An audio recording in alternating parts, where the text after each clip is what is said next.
خطرہ یہ تھا کہ رومی زرار کو قتل کر دیں گے۔ ان کی بہن تلوار اور برچھی چلاتی زرار تک پہنچ گئی۔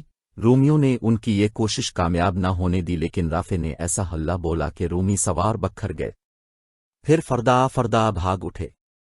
سب سے پہلے زرار نے رافع سے ہاتھ ملایا، اور جب بہن بھائی ملے تو وہ منظر رقت انگیز بھی تھا اور ولولہ انگیز بھی۔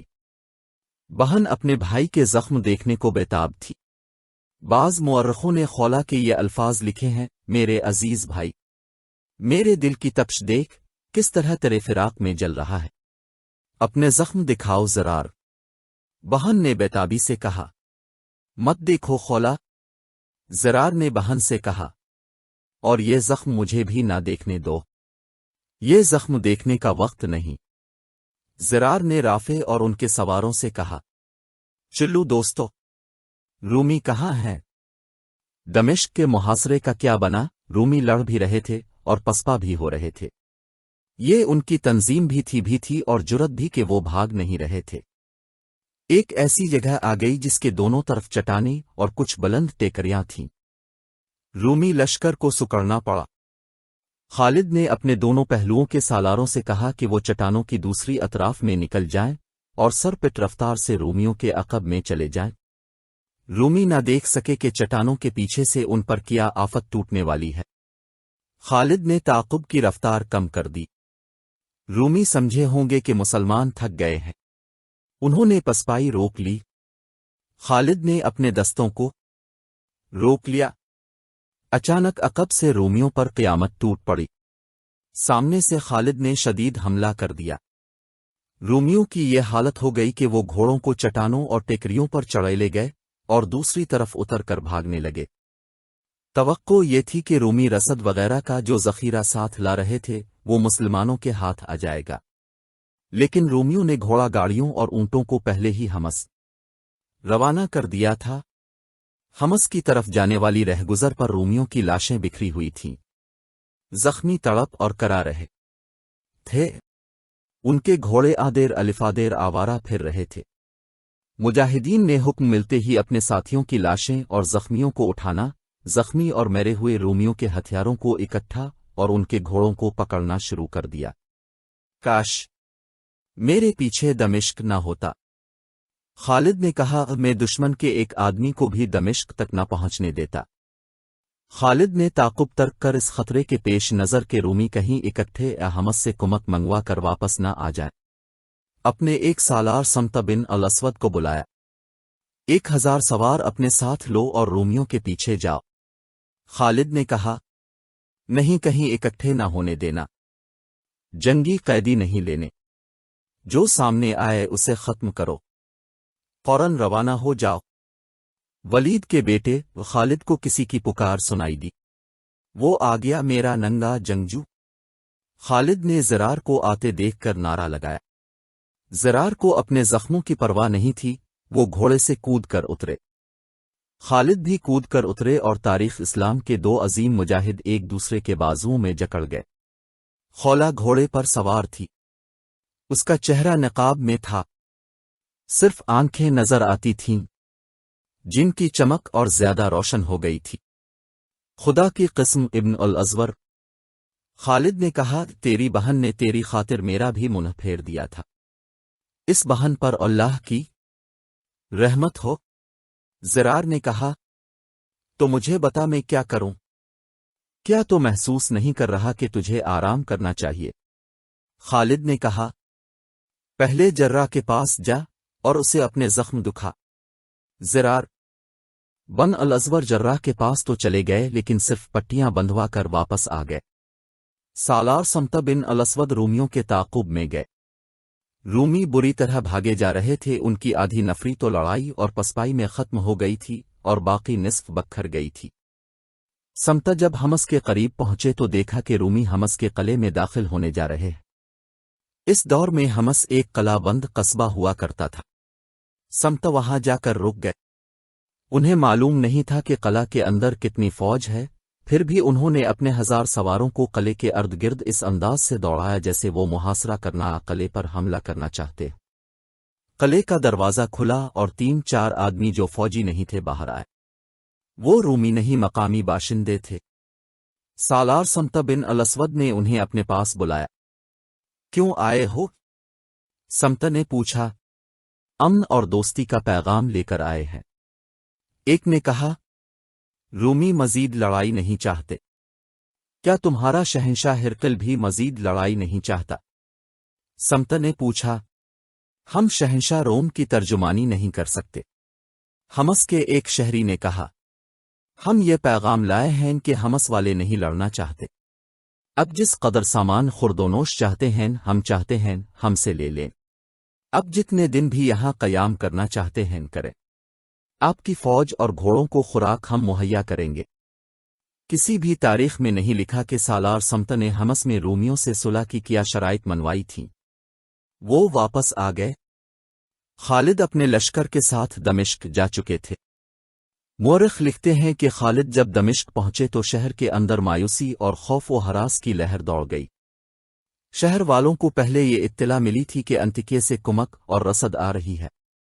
अब उन्हें इत्तला मिली कि कुमक को मुसलमानों ने रास्ते में खत्म कर दिया है। दमिश्क में रूमी सालार तोमा था जो शहंशाह हिरकिल का दामाद था। चंद एक शहरी वफद की सूरत में तोमा के पास गए। क्या आपको किसी ने बताया है कि लोग क्या बातें कर रहे हैं? एक शहरी ने कहा। क्या तुम लोग ये नहीं जानते कि ये बुज़दिली है? तोमा ने कहा, हमने अभी मुहासरा तोड़ने की कार्रवाई की ही नहीं। क्या तुम लोग मुझे ये मशवरा देने आए हो कि मैं मुसलमानों के आगे हथियार डाल दूं? हम सालार मुअज्जम को शहर की सूरत हाल बताने आए हैं। वफद के एक और आदमी ने कहा। शहर के लोग ये सुन हम के हरासा हैं कि जिस फौज ने मुहासरा कर रखा है और हमारी कुमक को भी खत्म कर दिया है वो इस शहर में भी दाखिल हो जाएगी। फिर घर हमारे लूटे जाएंगे, बच्चे हमारे कुचले जाएंगे और लड़कियां हमारी उठाई जाएंगी। हम यहां तक नौबत नहीं आने देंगे। सालार तोमा ने कहा। सालार मुअज्जम एक और शहरी ने कहा, अब को यकीनन मालूम होगा कि नौबत कहां तक पहुंच चुकी है। शहर में खुराक की इतनी कमी रह गई है कि लोगों ने दूसरे वक्त का खाना छोड़ दिया है। 2-3 दिनों बाद सिर्फ पानी रह जाएगा। गौर करें, लोग फाका कशी से तंग आकर बगावत भी कर सकते हैं। ये सूरत रोम के लिए अच्छी नहीं होगी। क्या तुम लोग नहीं जानते कि बगावत की सजा क्या है? तोमा ने शाही रोब से कहा। हम जानते हैं सालान आला। वफद के एक आदमी ने कहा। हम आपको कहत और इससे पैदा होने वाली बगावत के नताइज बताने आए हैं। क्या इस तबाही से और लोगों को भूखा मारने से बेहतर ना होगा कि आप मुसलमानों से सुलह कर ले? दुश्मन से सुलह का मतलब होता है हथियार डालना। तोमा ने कहा, मैं लड़े बगैर कोई ऐसा फैसला नहीं करूंगा जो रोम की अजीम सल्तनत की तौहीन का बाइस हो। हम अपनी जानें कुर्बान कर रहे हैं और तुम लोग एक वक्त की भूख बर्दाश्त नहीं कर सकते। जाओ, कल तक इंतजार करो। वो सितंबर 634 के तीसरे हफ्ते की एक सुबह थी। रूमी सालार तोमा ने शहर के हर दरवाजे की हिफाजत के लिए जो दस्ते मुतय्यन किए हुए थे इन सब में से ज्यादा नफरी निकाल कर इकट्ठी की और वो दरवाज़ा खिलवाया जो उसके अपने नाम से मौसूम था, बाब तोमा, और अपनी क़ियादत में मुसलमानों के इस दस्ते पर हमला कर दिया जो इस दरवाजे के सामने मुतय्यन था। ये 5000 मुसलमान सवारों का दस्ता था जिसके सालार शर्जील बिन हसना थे। तोमा के हमले का अंदाज आज के दौर की जंग का सा था। उसने दीवार और बारजों से मुसलमानों पर तीरों की बोछेड़ी मारनी शुरू की और उसके साथ फलाखनों से संगबारी की। तीरों और पत्थरों के साए में तोमा ने अपनी फौज को तेज हमले के लिए आगे बढ़ाया था। ये तरीका कारगर था। मुसलमान पीछे हटने पर मजबूर नजर आने लगे थे और उनका ध्यान तीरों और पत्थरों से बचने में लग गया था। कोई पीछे नहीं हटेगा। सालार शर्जील ने चला कर कहा, तमाम तीर अंदाज आगे हो जाओ। मुसलमान तीर अंदाजों ने जवाबी तीर अंदाजी शुरू कर दी। रूमियों के पत्थर और तीर चूंकि ऊपर से आ रहे थे और ज्यादा भी थे इसलिए मुसलमानों का नुकसान ज्यादा हो रहा था। पहली बौछारों में कई मुसलमान शहीद हो गए। उनके तीरों ने रूमियों का कुछ नुकसान किया लेकिन यह मुसलमानों के मुकाबले में कम था। मुअर्रिख वाक़िद, तबरी और अबू सईद ने एक वाक़या बयान किया है। रूमी तीरों से शहीद होने वालों में एक मुजाहिद अबुन बन सईद भी थे जिनका पूरा नाम अबुन बन सईद बिन अलास था। فوراً ہی اب ان کی شہادت کی خبر پیچھے ان خیموں تک پہنچ گئی جن میں مسلمان خواتین اور بچے تھے۔ ابن بن سعید کی بیوی بھی وہیں تھیں۔ ان کی شادی ہوئے چند ہی دن گزرے تھے۔ یہ خاتون لشکر کے ساتھ زخمیوں کی دیکھ بھال اور پانی پلانے کے فرائض کے لیے آئی تھیں، اور محاذ پر ہی اسے ابن شہید نے اپنے عقد میں لے لیا۔ کسی بھی مورخ نے اس خاتون کا نام نہیں لکھا۔ اسے پتہ چلا کہ اس کا خاوند شہید ہو گیا ہے تو وہ اٹھ دوڑی اور شرجیل کے دستے میں جا پہنچی۔ کہاں ہے میرے خاوند کی لاش؟ وہ چلانے لگی، کہاں ہے سعید کے بیٹے کی لاش؟ 5000 گیوڑ سواروں میں جن تیر اور پتھر برس رہے تھے، ابن بن سعید شہید کی بیوہ دوڑتی اور شہید کی لاش کا پوچھتی پھرتی تھی۔ کسی نے اسے پیچھے جانے کو کہا اور یہ بھی کہ اس کے خاوند کی لاش اس کے پاس بھیج دی جائے گی، لیکن وہ تو صدمے سے دماغی توازن کھو بیٹھی تھی۔ کسی نے اسے وہ جگہ دکھا دی جہاں اب ان کی لاش پڑی تھی۔ ابھی لاشیں نہیں اٹھائی جا سکتی تھیں، اب ان تیر انداز تھے۔ ان کے جسم میں 3 تیر اترے ہوئے تھے اور وہ گھوڑے سے گر پڑے تھے۔ ان کی کمان لاش کے قریب پڑی تھی اور ترکش میں ابھی کئی تیر موجود تھے۔ ان کی بیوی نے کمان اور ترکش اٹھائی اور دوڑ کر تیر اندازوں کی صف میں جا پہنچی۔ سامنے دیوار پر ایک پادری کھڑا تھا۔ اس کے ہاتھ میں ایک بڑے سائز کی سلیب تھی جو اس نے اوپر کر رکھی تھی۔ یہ اس دور کا رواج تھا کہ سلیب فوج کے ساتھ رکھتے تھے تاکہ فوج کا یہ احساس زندہ رہے کہ وہ سلیب کی ناموس کی خاطر لڑ رہے ہیں۔ ابن شہید کی بیوہ اپنے تیر اندازوں سے آگے نکل گئی۔ اس کے قریب تیر گرنے اور زمین میں اترنے لگے۔ اپنے تیر اندازوں نے اسے پیچھے آنے کو کہا، لیکن وہ کسی کی سن ہی نہیں رہی تھی۔ اس کی بے خوفی خلا بنت الازور جیسی تھی، وہ جوں جوں آگے کو سرکتی جا رہی تھی۔ اس کے قریب رومیوں کے آئے ہوئے تیر زمین پر کھڑے ہوتے جا رہے تھے، یہاں تک کہ ایک تیر اس کے پہلو میں کپڑوں میں لگا اور وہیں لٹک گیا۔ یہ تیر بھی اسے آگے بڑھنے سے نہ روک سکا۔ آخر وہ راک گئی اور اس نے کمان میں تیر ڈالا اور کمان سامنے کر کے شست باندھتے کچھ دیر لگائی۔ اس نے کمان اتنی زیادہ کھینچ لی جتنی زیادہ ایک تندرست مرد کھینچ سکتا ہے، اور اس نے تیر چھوڑ دیا۔ اس کا تیر رومی تیروں کی بوچھاڑوں کو چیرتا ہوا اس پادری کی گردن میں اتر گیا جس نے سلیب کو تھام رکھا تھا۔ پہلے اس کے ہاتھ سلیب گری اور لڑکتی ہوئی باہر پادری بھی پیچھے آدائیں بائیں گرنے کے بجائے دیوار پر گرا اور سلیب کے پیچھے پیچھے باہر کی طرف اپڑا۔ ابن شہید کی بیوہ نے نعرہ لگایا اور پیچھے آ گئی، میں نے انتقام لے لیا ہے، سہاگ کے بدلے سلیب گرا دی ہے۔ وہ تیر اندازوں سے ہوا کہ ان کا حوصلہ بڑھ گیا، اور ان کا حوصلہ اس لیے بھی بڑھا کہ یہ تیر ایک عورت نے چلایا تھا۔ سلیب کے آملی اور تیر چلاتی رہی۔ سلیب اور پادری کے گرنے کا اثر مسلمانوں پر گرنے کا اثر جو رومیوں پر ہوا وہ ان کے لڑنے کے جذبے کے لیے اچھا نہ تھا۔ دروازے باب توما کھل چکا تھا۔ توما نے دیکھ لیا تھا کہ اس کی تیر اندازی اور سنگ باری نے مسلمانوں کی حالت کمزور کر دی ہے۔ اس نے حملے کا حکم دے دیا۔ عجیب بات یہ ہے کہ اس نے سواروں کے مقابلے میں سوار نہ نکالے، ان پیادوں سے حملہ کرایا اور کمان خود باہر آ کر کی۔ وہ سپاہیوں کی طرح لڑ رہا تھا۔ مورخ واقد اور بلازری نے لکھا ہے کہ توما کی آواز ایسی تھی جیسے اونٹ بدمستی کی حالت میں بڑی بلند اور غصیلی آوازیں نکالتا ہے۔ شرجیل نے بڑی تیزی سے اپنے سواروں کو آمنے سامنے کی لڑائی کی ترتیب میں کر لیا۔ توما نے یہ چال چلی کہ اپنے دستوں کو پھیلا دیا۔ اس کی فوج کی تعداد مسلمانوں کی نسبت زیادہ تھی۔ اس کے پیارے سواروں کا مقابلہ بڑی بے جگری اور مہارت سے کر رہے تھے۔ شہر کے دوسرے دروازوں کے سامنے مسلمانوں کے جو دستے متعین تھے وہ اس وجہ سے شرجیل کی مدد کو نہیں آ رہے تھے کہ ایسا ہی حملہ دوسرے دروازوں سے بھی ہو سکتا تھا۔ توما گرج اور دھاڑ رہا تھا۔ اسے مسلمانوں کا پرچم نظر آ گیا۔ اس کا مطلب یہ تھا کہ مسلمانوں کا سالار وہاں ہے۔ وہ سیدھا ادھر آیا۔ شرجیل نے اسے دیکھ لیا اور تلوار سونت کر اس کے مقابلے کے لیے تیار ہو گئے۔ دونوں نے ایک دوسرے کو للکارا۔ ان میں 10-12 قدم فاصلہ رہ گیا ہوگا کہ ایک تیر توما کی دائیں آنکھ میں اتر گیا۔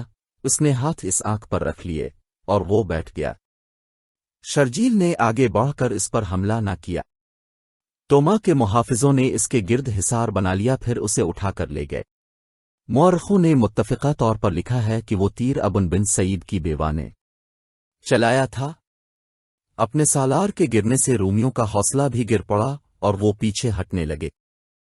शर्जील के पहलुओं वाले तीर अंदाजों ने तीरों की बोछेड़ी मारनी शुरू कर दी। रूमी तेजी से पीछे हटे और किले के दरवाजे में गायब होते चले गए और पीछे जो लाशें छोड़ गए उनका कोई हिसाब न था। रूमियों का सिपा सालार मारा गया है। मुसलमानों ने नारे लगाने शुरू कर दिए, हम रूमियों के कातिल हैं। रूमी सालार को एक औरत ने मार डाला है। तोमा रूमी को अंधा करके मारा है।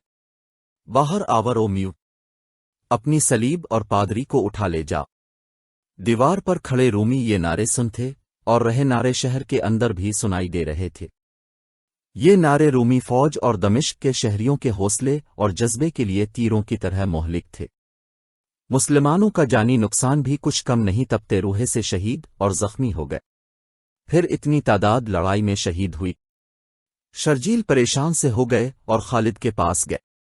वे शर्जील बिन हसना ने खालिद बिन वलीद को लड़ाई की सारी रुईदात सुनाई और ये भी बताया कि रूमी सालार तोमा अगर मरा नहीं तो वो लड़ाई के लिए नाकारा हो गया है। उन्होंने ये भी बताया कि उनकी कितनी नफरी शहीद और कितनी नफरी जख्मी हो गई है। अगर रोमियों ने ऐसा ही एक और हमला किया तो शायद हम ना रोक सकें। शर्जील ने खालिद से कहा, मुझे कुमक की जरूरत है। हसना के बेटे खालिद ने कहा, ऐसा हमला किसी और दरवाजे से हम में से किसी और पर भी हो सकता है। किसी भी दस्ते की नफरी कम नहीं की जा सकती। इब्न हसना, खुदा की किस्म तो हिम्मत हारने वालों में से नहीं था। क्या अपने इतने ज्यादा साथियों के खून ने तेरा हौसला कमजोर कर दिया है? नहीं इब्न वलीद, शर्जील ने कहा, अगर मजबूरी है तो मैं एक आदमी की भी कुमक नहीं मांगूंगा। मैं तुझे तन्हा नहीं छोड़ूंगा। खालिद ने कहा, तुझ पर हमला हुआ तो हम देखते रहेंगे। अगर हमला तेरी बर्दाश्त से बाहर हुआ तो ज़रार तेरी मदद को पहुंचेगा। फिर भी जरूरत पड़ी तो मैं इजा आएगा। तेरे पास जितनी भी नफरी रह गई है इसे तैयार रख। रूमियों के सालार को अगर आंख में तीर लगा है तो 1-2 दिन रूमी बाहर आकर हमला नहीं करेंगे। खालिद की राय सही नहीं थी। तोमा ने एक मौजिज़ा कर दिखाया था। वो सही मानों में जंगजू था। चूंकि वो शाही खानदान का फर्द था इसलिए सल्तनत रोम की जो मोहब्बत इसके दिल में थी वो कुदरती थी। बाद में पता चला था कि इसकी आंख में तीर लगा तो इसे उठाकर अंदर ले गए। जर्रा ने देखा कि तीर इतना ज्यादा अंदर नहीं उतरा कि तोमा की हलाकत का बाइस बन जाए। खोपड़ी की हड्डी को तीर ने मजरू नहीं किया था। ये सिर्फ आंख में उतरा लेकिन निकाला नहीं जा सकता था। काट काट दो इसे, तोमा ने जर्रा से कहा। बाकी अंदर ही रहने दो और इस आंख पर पट्टी बांध दो, दूसरी आंख पर पट्टी ना आए। मैं आज रात एक और हमला करूंगा। सालान आला, जर्रा ने कहा, क्या कह रहे हैं आप लड़ाई के काबिल नहीं हैं। इस एक आंख के बदले मुसलमानों की 1000 आंखें ज़ाय करूंगा। तोमा ने कहा, मैं उन्हें सिर्फ शिकस्त दूंगा। मैं उनके वतन अरब तक उनका ताकुब करूंगा। मैं अपने काम को इस वक्त मुकम्मल समझूंगा जब उनके मुख को इस काबिल रहने दूंगा कि वहां सिर्फ जानवर रह जाएंगे। तोमा की ये अल्फाज मुताद्दिद मुअर्रिखों ने लिखे हैं और वाक़या तफसील से बयान किया है। इनमें यूरोपी तारीख दान हेनरी समिथ खास तौर पर काबिल जिक्र है। उन सब की तहरीरों के मुताबिक तोमा के हुक्म से जर्रा ने तीर आंख के करीब से काट दिया और ऊपर पट्टी किसकर बांध दी। ये जज्बे और अज़्म की पुख्तगी का करिश्मा था कि तोमा ने इतने शदीद जख्म को बर्दाश्त कर लिया और हुक्म दिया कि आज ही रात बाहर निकलकर मुसलमानों पर हमला किया जाएगा। इतनी ही फौज बाब तोमा के सामने इकट्ठी की जाए जितनी में दिन के हमले में लेकर गया था। तोमा ने हुक्म दिया और उठ खड़ा हुआ। चलते चलते इसने शराब पी और हथियार बंद होकर बाहर निकल गया। इन रातों को चांद पूरा होता था। फजा साफ रहती थी इसलिए चांदनी शफाफ होती थी। तोमा ने बड़ा अच्छा तरीका इख्तियार किया।